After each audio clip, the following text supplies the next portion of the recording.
Hola, bienvenidos y bienvenidas una semana más a Ciclismo Evolutivo. Ya sabéis, el podcast donde unimos práctica, ciencia y experiencia para hablar sobre entrenamiento, nutrición, psicología y todo aquello que tenga que ver con el rendimiento en ciclismo. Y bueno, esta semana venimos con un episodio interesante, o por lo menos a mí me lo parece, la verdad, un episodio de estos que aprendes mucho haciéndolo y también lo disfrutas. Y espero que os guste, porque vamos a hablar otra vez, vamos a meternos en lo que es la ciencia del entrenamiento y más concretamente vamos a hablar de la ciencia tras la carga de entrenamiento. Un concepto tan conocido como malinterpretado y malentendido, y ahora veréis por qué.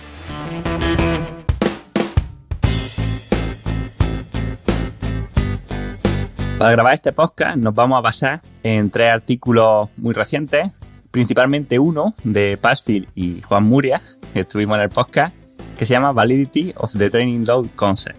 Y esto me vino a raíz de que la otra tarde lo iba escuchando, una entrevista que han publicado esta semana en el podcast That Triathlon Show, que está en inglés, pero que me gusta mucho escucharlo.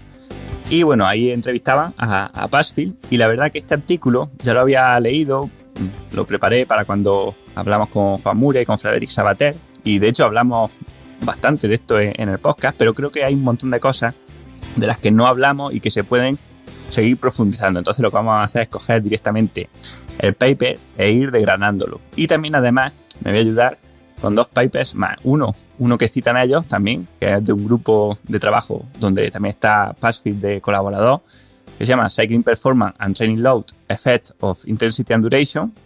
El autor principal es Kesisoglou, imagino que es griego.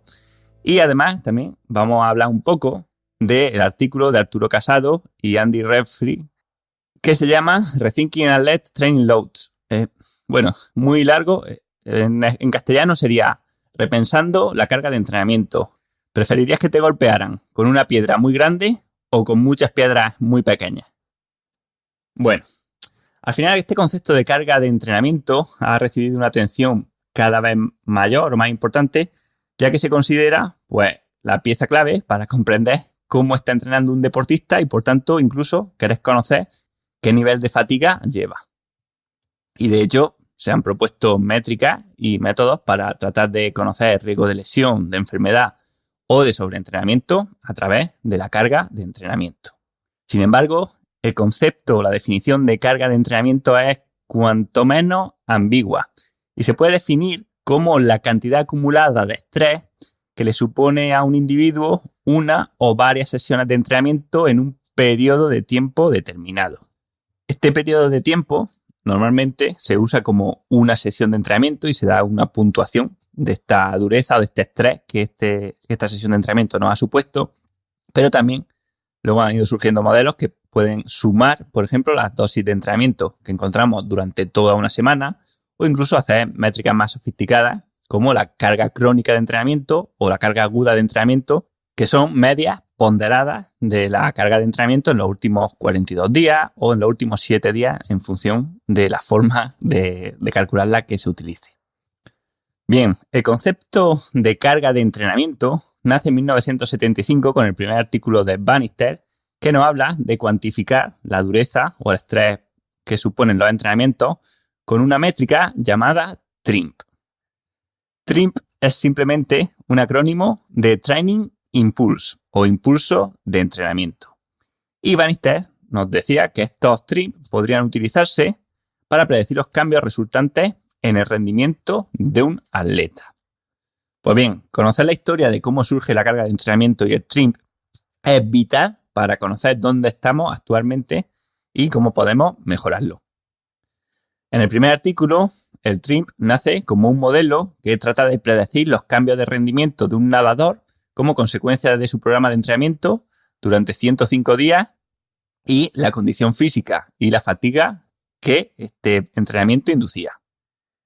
Los TRIMP de cada sesión se calculaban multiplicando la distancia recorrida en cada sesión por un factor de intensidad. En esos momentos el factor de intensidad todavía no era ni siquiera la frecuencia cardíaca, sino que era una valoración subjetiva de cómo de duro sentía que había nadado el deportista.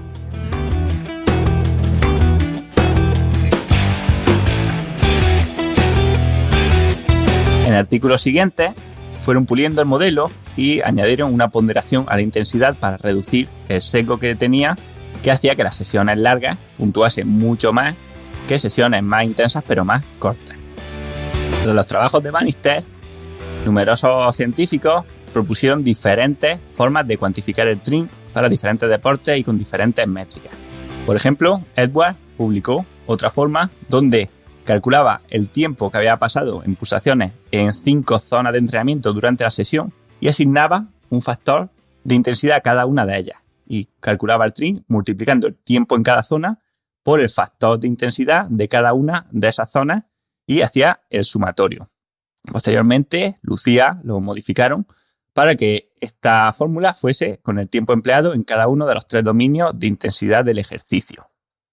Aparte de por el pulso, podemos calcular la carga de entrenamiento o se han ideado formas de medirla a través de la percepción de esfuerzo, por ejemplo, con la fórmula de Foster llamada SRPE, que multiplica el tiempo de la sesión en minutos por la percepción de esfuerzo del deportista en esa sesión, o TSS, que multiplica la duración del tiempo por el factor de intensidad, que es la potencia normalizada de la sesión, la intensidad en vatios, dividido entre el umbral de potencia funcional, elevándose al cuadrado para reducir el sesgo del volumen y multiplicando por 100. Bien, aquí Pasfield y Murias reflejan que, en otras palabras, estamos haciendo puenting sin asegurarnos muy bien de que la cuerda está bien agarrada. Estamos dando pasos muy rápidos y muchas veces sin seguridad. Como podéis ver, el trabajo de Bannister no incluye ningún ejercicio de validación y ni siquiera un análisis estadístico mínimo formal. Por lo tanto, la validez de estas mediciones queda un poco en entredicho. Y es un problema de validación que nos afecta de forma encadenada, ya que todas las nuevas métricas que se basan en el modelo de Bannister de impulso-respuesta se han validado en referencia a el antiguo modelo de Bannister que nunca se validó, pues todas las nuevas métricas en realidad es como si no estuvieran validadas. De hecho, poca gente se ha parado a pensar por un momento qué significa esto de carga de entrenamiento, o mejor dicho, qué debería significar, ¿no? Cómo deberíamos medirla, cómo influye en nuestra fatiga, en nuestra evolución del estado de forma, etc. Recientemente se han propuesto formas de diferenciar entre carga de entrenamiento externa y carga de entrenamiento interna, donde la externa sería el trabajo que hace el deportista y la interna sería el estrés que le supone al deportista realizar este esfuerzo. Dentro de estas dos, todos los modelos basados en el modelo de carga de entrenamiento de Bannister, en teoría, intentan medir la que sería más importante, la carga interna, ya que por ello aplican factores de corrección, por ejemplo, a la intensidad. Dentro de la carga externa estarían los kilómetros que realizamos, la hora, el trabajo mecánico, etc. Pero cuando ya hablamos de tiempo por intensidad elevado a un exponente por un número, en lo que estamos haciendo, ¿no? o dividiendo el tiempo en zonas, en dominios, para aplicar un factor corrector a cada una de ellas, lo que estamos tratando de simular es el estrés que aplicamos al deportista, ¿no? El estrés que siente el deportista y que este, en teoría, va a relacionarse con las adaptaciones que va a conseguir, ya que partimos del hecho de que el cuerpo va a reaccionar ante los estímulos.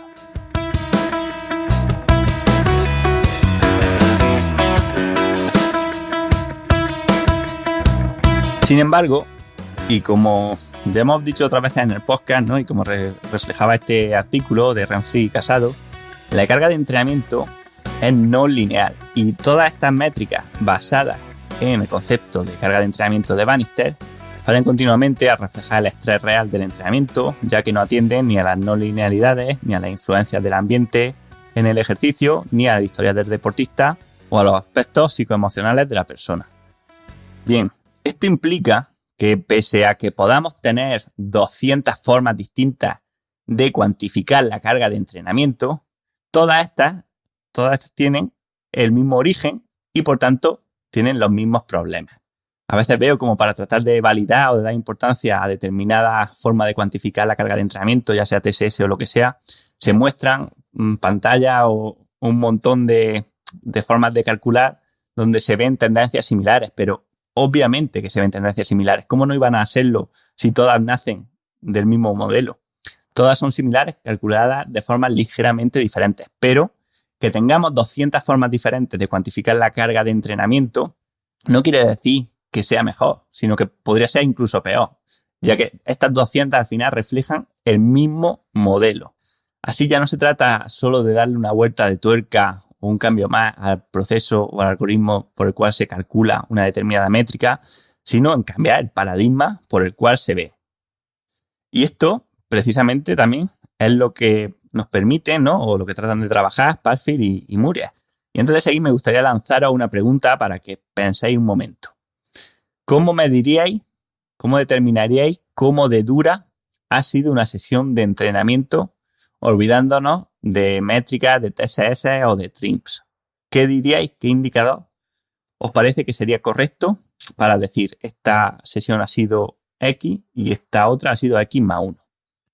Bueno, creo que una forma lógica de verlo, una forma totalmente razonable, es midiendo, tratando de intentar medir cómo disminuye nuestro rendimiento después de ese esfuerzo, después de esa sesión, ¿no? Si mi test máximo de 5 minutos antes de la sesión fresco son 400 vatios y después de un entrenamiento determinado, pues solamente soy capaz de hacer 360, o sea, mi rendimiento ha bajado un 10%, y podríamos tener, por otro lado, en otra ocasión, ya habiendo recuperado, otra sesión que haga que nuestro rendimiento tras la sesión disminuya en un 20% y que se quede en 320 vatios. Pues en ese caso podríamos decir que la sesión 2 ha sido el doble de exigente que la 1. Podríamos ponerle el número que queramos, pero la sesión 2 ha disminuido el rendimiento el doble que la primera. Por tanto, sería el doble de dura.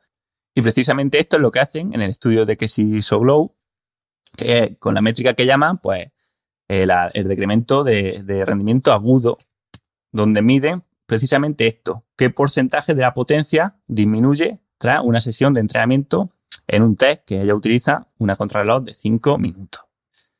En este estudio, al grupo de ciclistas le hacen realizar un test de 5 minutos al máximo tras diferentes tipos de esfuerzos para ver la fatiga que les supone. Un tipo de esfuerzo es otro test de 5 minutos, ¿vale? Por tanto, repetirían 2 tests de 5 minutos. En otro es un test de 20 minutos al máximo. En otro es 20 minutos a un ritmo medio, a un ritmo submáximo, que equivale al 86% del test de 20 minutos a tope, o lo que sería más o menos un 90% de umbral. Y por último, un esfuerzo de 40 minutos, porque no es test, es un esfuerzo ligero de 40 minutos, que se hace a la mitad de la potencia del submáximo de 20 minutos para igualar el trabajo mecánico o los kilojulios. Bien, antes de seguir, me gustaría preguntaros a vosotros qué tipo de ejercicio pensáis que disminuyó más el rendimiento de los ciclistas en el test de 5 minutos posterior. Para ayudaros un poco, os voy a dar los valores de TSS que he calculado yo en cada uno de los test, ¿vale? En el de 5 minutos, el valor de TSS es de 12 puntos. En el test de 20 minutos, el TSS es de 38 puntos. En el test de 20 minutos al 90%, el TSS es de 26 puntos. Y en el último, en el de 40 minutos, es de 13 puntos, ¿vale? 12, 38, 26 y 13. Y en cuanto a los kilojulios gastados, en el test de 5 minutos en el que menos, está en torno a 100 kilojulios. Y luego en los 3 siguientes son bastante parecidos y está en 330, el test de 20 minutos a tope, y en 280 aproximadamente los 2 test submáximos. Bien, pues con estos datos, ¿no?, de las métricas con las que cuantificamos actualmente el entrenamiento, los kilojulios, el trabajo y el TSS, ¿qué podríamos esperar? Pues bueno, podríamos esperar obviamente que el test que más disminuya el rendimiento sea el de 20 minutos a tope, que lo haga 3 veces más que el de 5 minutos y que además lo haga un poco más que el de 20 minutos submáximo, que daba 26 puntos. Y bueno, el test por último, el de 40 minutos de pedaleo suave, pues que sea similar el desgaste al test de 5 minutos, ¿no? Porque bueno, en ambos fueron 12 y 13 TSS respectivamente.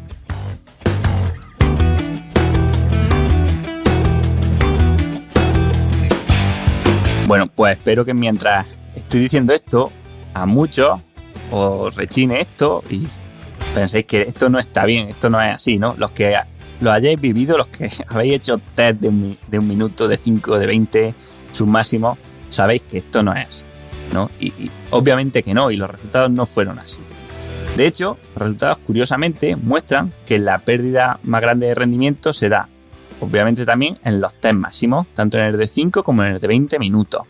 La pérdida no es muy diferente, y esto es lo curioso, ¿no? Tras el test de 5 minutos se pierde un 17% de la potencia y tras el test de 20 minutos se pierde un 18%. O sea que son muy similares, lo cual nos dice que mientras que un esfuerzo sea máximo, que sea de 5 minutos, que sea de 20 o que sea de 30 no influye tanto porque al final el deportista compensa y el de 5 minutos es 4 veces más corto que el de 20, pero claro, también se hace a más potencia más cerca del límite.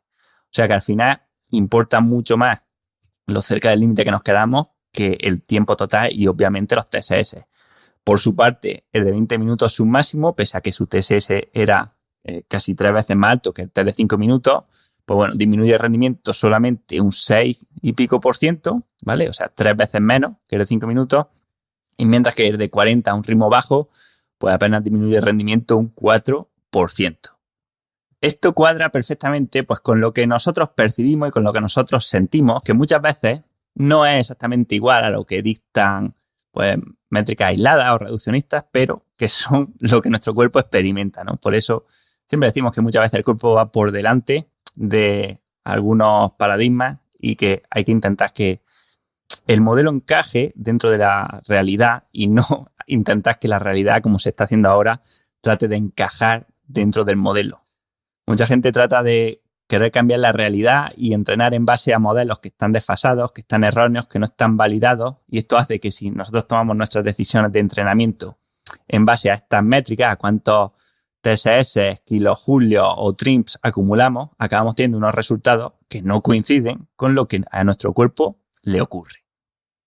Y de hecho es muy, muy interesante otra cosa, y aquí sí voy a sacar un poco de pecho, y es que Muriel y Padfield proponen el concepto de porcentaje de Tmax, o sea, el porcentaje del tiempo que hemos mantenido una intensidad respecto al tiempo máximo que podríamos soportarla. O sea, por ejemplo, si nosotros somos capaces de mantener 400 vatios durante 5 minutos y hacemos una serie de 400 vatios, pero de 2,5 minutos, de la mitad, pues nuestro porcentaje del Tmax sería el 50%, ¿vale? Y proponen esta métrica como una forma de valorar la intensidad de las sesiones y de comparar diferentes series entre sí, porque como ya vimos, aunque los esfuerzos más largos son un poco más duros, pero siempre que el porcentaje del Tmax sea parecido, por ejemplo, en los dos test de 5 y 20, el desgaste posterior también fue parecido, ¿vale? Aunque, como digo, y obviamente, y yo también lo siento así, un esfuerzo máximo más largo es más duro que un esfuerzo máximo más corto, ¿vale? Pero bueno, es cierto que máximo es máximo y que hacer 5 minutos a tope te dejan muy, muy cansado para el resto del entrenamiento, aunque solo hayan sido 5 minutos, ¿no? Además, este porcentaje del Tmax se puede aplicar a un montón de cosas, porque se puede aplicar también al número de repeticiones de una serie que hemos hecho respecto al máximo o incluso en el gimnasio, ¿no? Número de repeticiones realizadas respecto al número máximo que podríamos haber realizado con esa carga.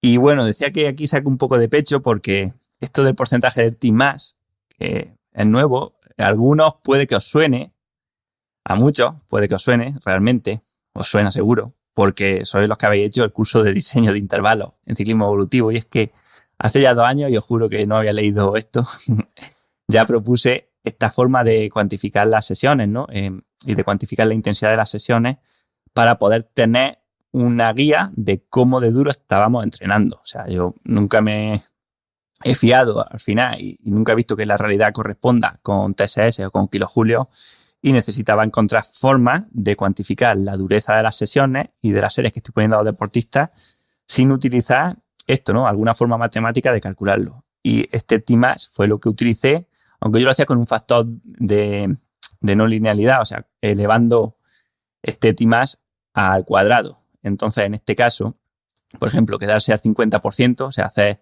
2,5 minutos sobre un test de 5, en vez de ser un 50%, pues bueno, en el mío era un 25%. Pero bueno, Al final el concepto es similar, ¿no? Lo único pues que es aplicar el factor de exponencialidad, o sea, elevarlo al cuadrado, pues lo que hacía es que las últimas repeticiones fuesen mucho más importantes que las primeras. O sea, que el paso del minuto 4 al 5 o del 3 al 4 en un test de 5 minutos, ¿vale? Puntuase mucho más que pasar del 1 al 2, porque en realidad así lo hace. O sea, en realidad, si hacemos un test de 5 minutos, pasar del minuto 1 al 2 no es tan duro como pasar del 3 al 4 y no tanto como del 4 al 5. Entonces, por eso le poníamos esta exponencialidad. Pero bueno, eso es lo de menos, que quiera que la vea, ¿no? Y que el que no lo haya visto, pues que si quiere que compre el curso, que mire las reseñas, el que más reseñas tiene, el que más se ha vendido, tiene 5 estrellas en creo que más de 100 comentarios, o sea que, bueno, que le eche un vistazo y decida, porque además ponemos otras formas de cuantificar que yo creo que también pronto se impondrán, como la que hacemos con la W', pero bueno, eso ya lo dejo para los que estéis dentro del curso y las dudas que tengáis me las hagáis por ahí. Pero bueno, me parecía la verdad que interesante el comentarlo. Y luego una última conclusión que es muy, muy importante, ¿no? Y es que la carga de entrenamiento y el estrés que un entrenamiento nos supone no es lineal.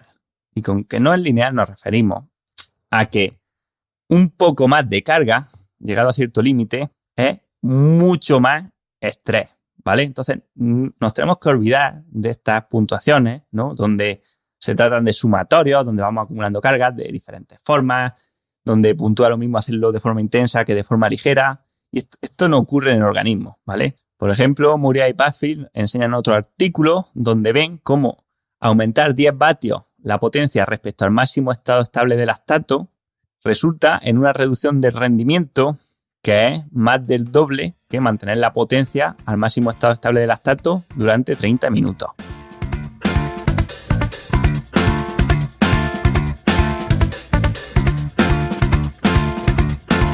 Pese a que cuando pedaleamos durante 30 minutos 10 vatios por encima de la potencia crítica, solamente gastamos 18 kilojulios extra, esto se traduce en una reducción en esos 30 minutos, esto se traduce en el doble de pérdida de rendimiento, una pérdida de un 65% en una crono de 5 minutos respecto a un 37% de pérdida que supone realizar los 30 minutos a la potencia crítica. Por ejemplo, ahí podemos ver cómo un aumento muy ligero de la carga, de la intensidad, genera una reacción muy brusca. Así, los mismos TSS o la misma carga mecánica realizada de diferentes formas nos puede generar estrés y adaptaciones muy diferentes. Tener días de entrenamiento muy duros y días de descanso o de paseo nos pone mucho más en forma que acumular la misma carga de entrenamiento a través de muchas sesiones intermedias. También es importante saber que el volumen y la intensidad son factores inseparables, pero cuya relación es dinámica, o sea, no siempre se influyen exactamente igual. Así que cualquier forma de cuantificar que mantenga siempre estable la relación entre la potencia y el tiempo que se sostiene, o entre la velocidad y el tiempo que se sostiene, fallará irremediablemente. Además, es muy difícil incorporar en los modelos cómo influyen los factores ambientales, como el estado nutricional, la temperatura, la altitud, así como el efecto de este entrenamiento según nuestra genética, según nuestras circunstancias personales, nuestro nivel de estrés cotidiano, nuestro historial de entrenamiento, como de cansado o de fresco estábamos, etc. Así pues, y dentro de tanta complejidad de algo que se demuestra una y otra vez, que es mucho más grande y mucho más difícil que las formas que tenemos de cuantificarlo actualmente, la solución no puede ser otra que ir hacia lo simple.